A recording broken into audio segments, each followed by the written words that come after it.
नमस्कार साथियों, मैं प्रभात वालिया सोनी ऑफिस के इस ऑनलाइन प्लेटफॉर्म पर आप सभी का हार्दिक स्वागत करता हूं। दोस्तों, हमें आज वर्ड एफिशिएंसी के बारे में बात करनी है और वर्ड एफिशिएंसी का एक्सरसाइज नंबर 8 हम लोगों को अभी देखना है।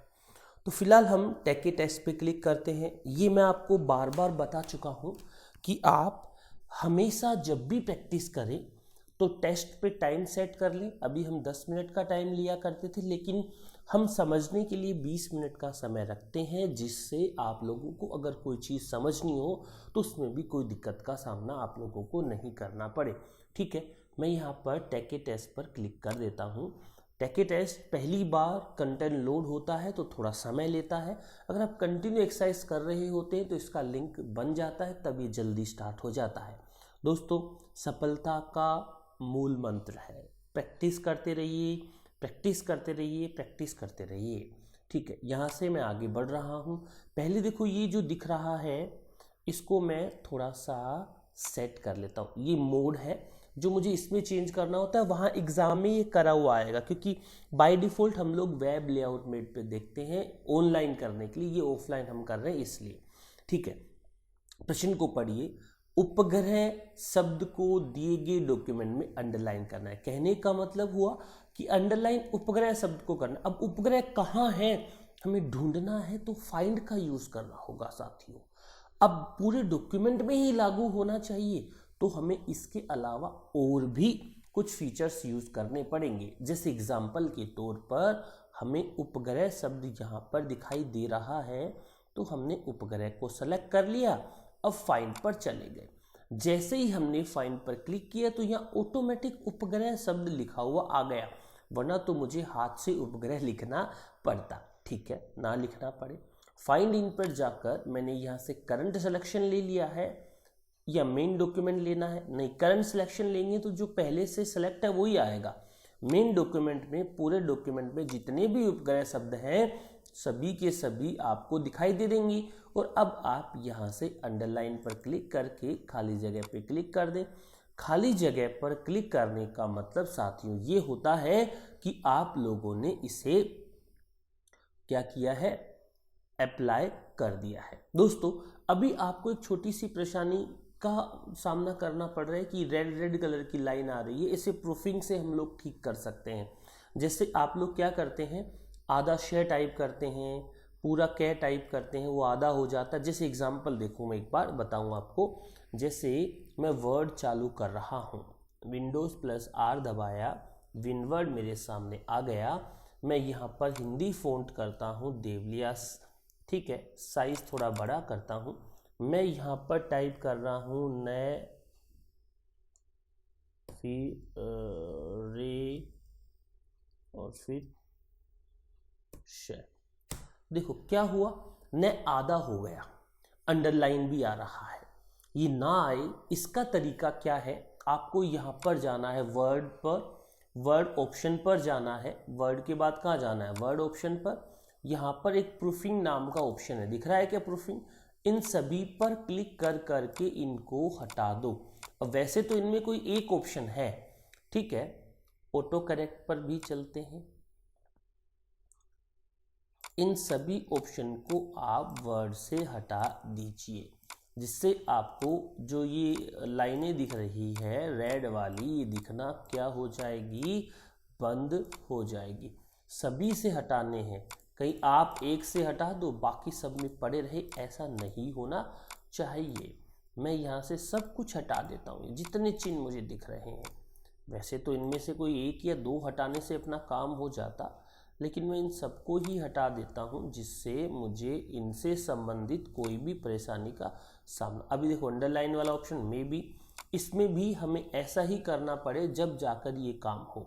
ठीक है, कोई बात नहीं, कुछ तो मुझे लग रहा है। देखो अब हटी है, ये देखो हटी गई है सभी की, तो इससे हम लोगों को अब देखने में परेशानी का सामना नहीं करना पड़ रहा है। प्रूफिंग का काम क्या होता है, प्रूफिंग करता है कि जो ऑटो करेक्ट होते इंग्लिश के शब्द, अपन तो हिंदी में टाइप कर रखा है, अब ये हिंदी में तो इंग्लिश में जो लिखेंगे अपन वो तो स्पेलिंग ठीक होती है, अब हिंदी में तो इंग्लिश की स्पेलिंग गलत ही होगी, इसलिए हमें इसका थोड़ा ध्यान रखना होता है। ठीक, कोई बात नहीं।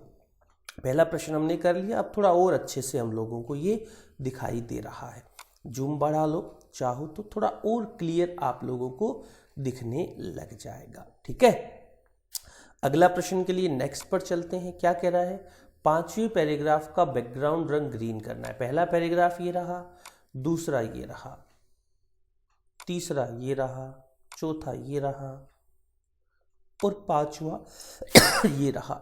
इसे सेलेक्ट किया मैंने, वैसे तो पांचवा यहाँ तक सेलेक्ट है, यहाँ पर क्लिक ही कर देते हैं। बैकग्राउंड कलर ग्रीन करना है तो यहाँ जाकर ग्रीन कर दिया।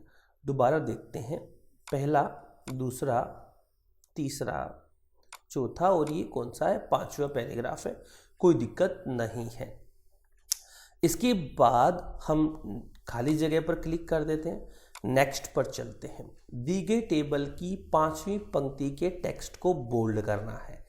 टेबल ये रही, पहली पंक्ति, दूसरी पंक्ति, तीसरी पंक्ति, चौथी पंक्ति, 5वीं पंक्ति। ये 5वीं, आपको लग रहा हो सर बॉक्स वाली 5वीं, नहीं, वो ऊपर ऐड हो रखी है। तो यहाँ से जैसे ही मैंने बी पर क्लिक किया ये बोल्ड हो गया। एक ही बार क्लिक करना है, इस बात का तो हमें पूरा ध्यान रखना है। खाली जगह पे क्लिक करके हमने ये बता दिया है कि प्रश्न हमारा रिकॉर्ड हो चुका है। ठीक है, नेक्स्ट पर चलकर अगले प्रश्न की तरफ बढ़ते हैं। क्या कह रहा है हमें, तीसरे पैराग्राफ का फर्स्ट लाइन इंडेंट 0.56 करना है। तो तीसरा पैराग्राफ तो देखो हम लोगों को कहाँ मिलता है, पहला, दूसरा और ये तीसरा पैराग्राफ। हमें होम पर जाके कर सकते हैं, पेज लेआउट से भी कर सकते हैं। हम इस पैराग्राफ वाले बॉक्स को ओपन करते हैं, तीसरे पैराग्राफ पर क्लिक किया, नन की जगह पर मुझे फर्स्ट लाइन करना था। अब कितना इंच करना है, 56, 0.56 इंच, कौन सा, फर्स्ट लाइन। ओके किया, ये थोड़ा पीछे खिसक गया है। हमें जो अप्लाई करना था हम सीधा सीधा करते हुए चल रहे हैं। ठीक है, ये तीसरा ही पैराग्राफ है, कोई दिक्कत नहीं है। नेक्स्ट पर क्लिक कर दो। दी गई टेबल की दूसरी पंक्ति के टेक्स्ट को स्ट्राइक थ्रू करना है। टेबल कहाँ है भैया, ये रही। दूसरी पंक्ति कहाँ है, ये रही। सेलेक्ट करना भूलना नहीं है। एक क्लिक करके कर दिया तो गड़बड़ हो जाएगी। रो और कॉलम का फर्क समझ लेना। पंक्ति को क्या कहते हैं, रो, और स्तंभ को क्या कहते हैं, कॉलम। स्ट्राइक थ्रू एक ही लाइन करना था, कर दिया है हम लोगों ने। ये लीजिए स्ट्राइक थ्रू, कोई दिक्कत नहीं है। ये हो गया खाली जगह पे क्लिक। नेक्स्ट प्रश्न पे चलते हैं। प्रथम पैराग्राफ को बाई इंडेंट, लेफ्ट इंडेंट 0.57 देनी है। ये प्रथम पैराग्राफ है, मुझे कोई तकलीफ नहीं पहले पैराग्राफ की। इस पैराग्राफ वाले ब्लॉक को ओपन करना है। अब इंडेंट कौन से वाला, लेफ्ट वाला, बढ़ा दो। कितना करना है भाई, बढ़ाते जाओ। अब तो एक हो गया, नहीं, 0.57 करना है। ठीक है, यहाँ पर 0.57 करना था तो 7 तो मैंने खींच के निकाल लिया और लिख दिया मैंने। प्रथम पैराग्राफ की लेफ्ट इंडेंट, कोई बात नहीं, ओके कर दिया। ये इधर खिसक गया, जैसा दिया था प्रश्न में वैसा मैंने किया, खाली जगह पर क्लिक कर दिया। दोस्तों स्टेप बाय स्टेप करते रहिए, कहीं कोई दिक्कत नहीं आएगी। मार्जिन कौन सा सेट करना है, नैरो। पेज लेआउट पर चलो, मार्जिन पे चलो और कौन सा कर दो, नैरो। ठीक है, कोई दिक्कत नहीं, ये भी अप्लाई हो गया है। इसके बाद 8 नंबर क्वेश्चन के लिए नेक्स्ट कीजिए। लाइन स्पेसिंग 1.15 करनी, कौन से पैराग्राफ की करनी है दोस्तों, पहले की। तो क्लिक किया पहले पैराग्राफ पर, होम पर चला गया और फिर यहाँ पर मुझे लाइन स्पेसिंग का ऑप्शन दिख रहा है, वहाँ 1.15 कर दिया, कोई दिक्कत नहीं है। Technically by default line spacing 1.15 ही होता है, हमें यही करना है, कोई दिक्कत नहीं, हम कर देते हैं।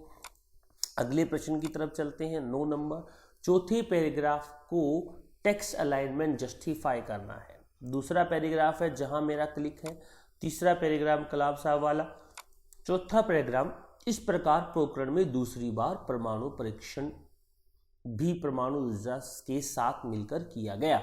अब चौथा पैराग्राफ यही है, इस पर क्लिक किया, जस्टिफाई करना है तो हमने यहाँ से जस्टिफाई पर क्लिक कर दिया, कोई दिक्कत नहीं है। खाली जगह पे क्लिक किया, नेक्स्ट पर बढ़ा, 10 नंबर में हम पहुंच गए हैं। टेबल की चौथी पंक्ति के फ़ॉन्ट साइज 12 पीटी करनी है। टेबल की चौथी पंक्ति की फ़ॉन्ट साइज 12 पीटी करनी है। कैसे करेंगे, क्लिक किया मैंने, टेबल पे चला मैं, पहली पंक्ति, दूसरी पंक्ति, तीसरी पंक्ति, चौथी पंक्ति, सेलेक्ट कर लिया इसे मैंने, और साइज कितना करना था 12, यानी अभी हमने यहाँ पर 12 साइज कर दिया है। खाली जगह पर क्लिक किया, कहीं कोई दिक्कत मुझे नहीं आ रही है, स्टेप बाय स्टेप प्रश्नों को कर रहा हूँ, आसानी से समझ रहा हूँ। ठीक है, फिर कहाँ चलो, नेक्स्ट पर। अब क्या कह रहा है, गटर मार्जिन को 2.5 सेट करना है। पेज लेआउट पर आएगा, मार्जिन पर आएगा। अब एक बार देखो, इसे खाली जगह पे क्लिक कर लो, बार बार ये सेलेक्ट वाला मामला हो रहा है, कोई बात नहीं, नहीं हट रहा, अब हट जाएगा। ठीक है, मार्जिन पे गया, कोई बात नहीं, ये सेलेक्ट हो रहा, होता रहे। कस्टम मार्जिन पे चलते हैं, फिर यहाँ पर गटर मार्जिन लिखा हुआ है, कितना करना है हमें, बढ़ाते रहिए, बढ़ाते रहिए, बढ़ाते रहिए, बढ़ाते रहिए, बढ़ाते रहिए, बढ़ाते रहिए, 2.5 करना था, यही करना है, ओके कर दो। जो हमें अगले ने कहा हमने अप्लाई कर दिया है। अगला प्रश्न संख्या 12, नेक्स्ट। दिए गए डॉक्यूमेंट में पेज नंबर डालने हैं और हेडर या फुटर में कहीं भी डाल सकते हैं। होम पे चलना है, इंसर्ट पर चलना है, पेज नंबर पे जाके टॉप ऑफ द पेज कर दो, कोई बात नहीं। टॉप ऑफ द पेज का मतलब हुआ कि हेडर में ये पेज नंबर आ जाएंगे, कोई दिक्कत नहीं है। नेक्स्ट पर चलते हैं। दी गई सारणी के अंत में एक रिक्त कॉलम ब्लैंक स्तंभ जोड़ना है। कॉलम जोड़ना है टेबल के अंत में, क्लिक करो अंत वाले कॉलम पे, कीबोर्ड से टैब का बटन दबा दो, कीबोर्ड से किसका बटन दबा दो, टैब का। ऑटोमेटिक एक कॉलम क्या हो जाएगा, ऐड, देखो ये दिख रहा। अच्छा अब सुनो, ऐड क्या करना था, कॉलम, हमने ऐड क्या कर दिया है, रो। क्या हमें नंबर मिलेंगे, क्या नहीं मिलेंगे। हम खुश हो रहे हैं कि टैब दबा के हमने ऐड कर दिया। दोस्तों प्रश्न को ध्यान से पढ़ना है, मैं ध्यान से नहीं पढ़ रहा था, आगे बढ़ने की कोशिश करता तो मैं फेल हो जाता। वापस में एक बार क्या करूं, वैसे तो एक्स्ट्रा फॉर्मेटिंग के नंबर है, कट ही नहीं रहे हैं, लेकिन फिर भी मैंने इसे अंडू कर दिया। लेकिन आप वहां एग्जाम में इसे अंडू नहीं कर पाएंगे। आप अंतिम कॉलम पर क्लिक करो, फिर लेआउट पर जाओ, इंसर्ट राइट करना पड़ेगा, ये इसके बाद एक कॉलम हमने ऐड कर दिया है। ठीक है, मेरी बात दिख नहीं रहा है, कोई बात नहीं, पर ऐड हो चुका है। 14 नंबर पे आपको एक बुलेटेड लिस्ट दी गई है, उसे अपर केस लेटर में परिवर्तित करना है। कहाँ है बुलेटेड लिस्ट, देखते हैं, ये रही। लद्दाख कहाँ तक है, ओहो इतनी ऊपर नहीं है, भारत तक ही है। यहाँ जाकर हम इस लिस्ट में जाकर अपर केस कैपिटल लेटर में करना है। ये लीजिए अपर केस में, ABCD में लिस्ट बन गई। सारे के सारे प्रश्न मैंने कंप्लीट कर दिए हैं। उम्मीद कर रहा हूँ कि आपका भी सेक्शन बहुत बहुत शानदार हो गया होगा। एक बार अपन रीचेक कर लेते हैं कि क्या मैंने किसी प्रश्न को छोड़ दिया है, जिससे हमें पता चल जाएगा। 1 नंबर पे चलते हैं, उपग्रह वाला हमने अंडरलाइन कर दिया है। दूसरा, 5वें पैराग्राफ का कलर ग्रीन करना था, हमने कर दिया है। तीसरा, टेबल की 5वीं पंक्ति को बोल्ड करना है, पहली पंक्ति, दूसरी पंक्ति, तीसरी पंक्ति, चौथी पंक्ति, 5वीं पंक्ति। अगला है फर्स्ट लाइन इंडेंट देना है तीसरे पैराग्राफ को। पहला पैराग्राफ ये रहा, दूसरा ये रहा, तीसरे में इंडेंट मुझे दिख रहा है। चौथा, अगला प्रश्न, स्ट्राइक थ्रू करना है, कौन सी रो को करना था, दूसरी को, हमने कर दिया है। 6 नंबर, प्रथम पैराग्राफ को बाई इंडेंट देनी है, 0.57 ये भी दे रखी है हमने। अगला प्रश्न, डॉक्यूमेंट को नैरो मार्जिन, पेज लेआउट पर जाकर मार्जिन में देख लो। अगला, पहले पैराग्राफ का लाइन स्पेसिंग 1.15, होम पर चलते हैं, देखते हैं लाइन स्पेसिंग, ये लाइन स्पेसिंग है क्या, ये वाला होता है लाइन स्पेसिंग, ठीक है।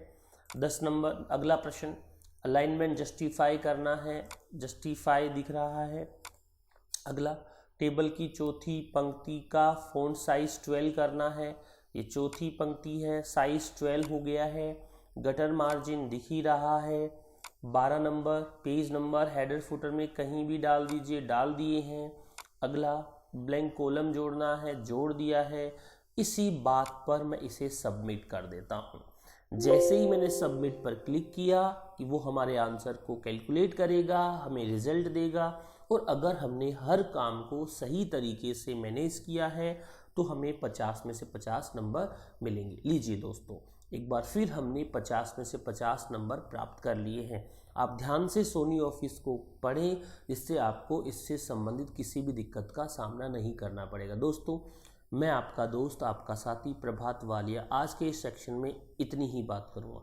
आज आप सभी की उज्जवल भविष्य की कामना के साथ आज के लिए इतना है।